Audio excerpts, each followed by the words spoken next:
భూభారతిపై అసెంబ్లీలో hot debate నడిచింది. ఈ క్రమంలో మంత్రి పొంగులేటి కీలక వ్యాఖ్యలు చేశారు.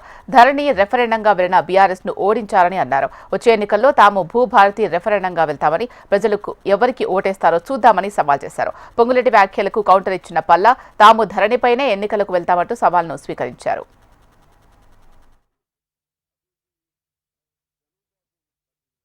ధరణిని గురించి చాలా స్పష్టంగా ధరణినే ఏజెండా చేసుకొని ధరణి కాన్సెప్ట్ మీదనే ధరణి రెఫరెండంగా తీసుకొని కాంగ్రెస్ పార్టీ ఒక స్లోగన్ ఇచ్చింది, వాళ్ళు ఒక స్లోగన్ ఇచ్చారు. ఫైనల్ కంక్లూజన్ తెలంగాణ ప్రజలు ధరణి బాగుందా బాగలేదా అనే నిర్ణయాన్ని సార్వత్రిక ఎన్నికల్లో ప్రజల తీర్పు స్పష్టంగా చూశాం. నేను తమరి ద్వారా గౌరవ సభ్యులకు ఒక్కటే చదువుతున్నాను.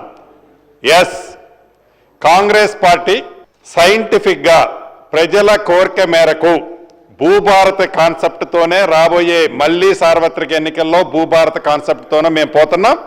మీరు ధరణి కాన్సెప్ట్తో ఆనాడిపోయి మీరు అదే మళ్ళీ మీది మీరు సమర్థించుకునే పని చేస్తున్నారు తప్ప గౌరవ మా భట్టి గారు చెప్పినట్లు నిజాన్ని ఒప్పుకోకుండా, నిజాన్ని నిజమని చెప్పకుండా అహం అడ్డం వచ్చి మీరు మాట్లాడుతున్నారే తప్ప తప్పకుండా భూభారత్ని చాలా ప్రజల కోసం, ప్రజల సౌకర్యార్థం పబ్లిక్గా అనేక సందర్భాల్లో పబ్లిక్ డొమైన్లో పెట్టి చర్చించిన తర్వాత భూభారత్ తీసుకొచ్చాం.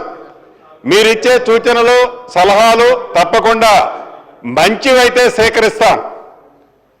మళ్ళీ ఎన్నికల్లో ఈ భూములకు సంబంధించి, భూమి ఆసాములకు ఇచ్చే భద్రతకు సంబంధించి భూభారత్ని ఈ మా ప్రభుత్వం ఇదే రెఫరెండంగా మళ్ళీ ఎన్నికలు పోతాం. తప్పకుండా ప్రజలు ఎవరిని ఆశీర్వదిస్తారో చూద్దాం. అధ్యక్ష, మంత్రులు మాట్లాడుతూ ఖచ్చితంగా మాకు రెఫరెండంగా వచ్చిందన్నారు. మీకు రెఫరెండంగా వచ్చింది 6 గ్యారంటీల మీద మీకు ఇచ్చిన పవర్ తప్ప మీరు ఇచ్చిన అనేక వాటి 420 హామీల మీద పవర్ ఇచ్చింది తప్ప ఈ ఒక్క దీని మీదనే మీకు రాలేదు. అధ్యక్ష, మేము కూడా ఖచ్చితంగా చెప్తున్నాం. మేము కూడా మీరు ఏదైతే ఇవాళ భూభారతి పెట్టి భూహారతి చేయబోతున్నారో ఆ భూహారతి మీదనే ఖచ్చితంగా మీరు అనుకున్నట్లయితే ప్రజల ముందుకు మేము వెళ్తాం, మీరు వెళ్తాం. ఖచ్చితంగా ఆ రోజు మళ్ళీ ఏం రెఫరెండం వస్తుందో చూద్దాం.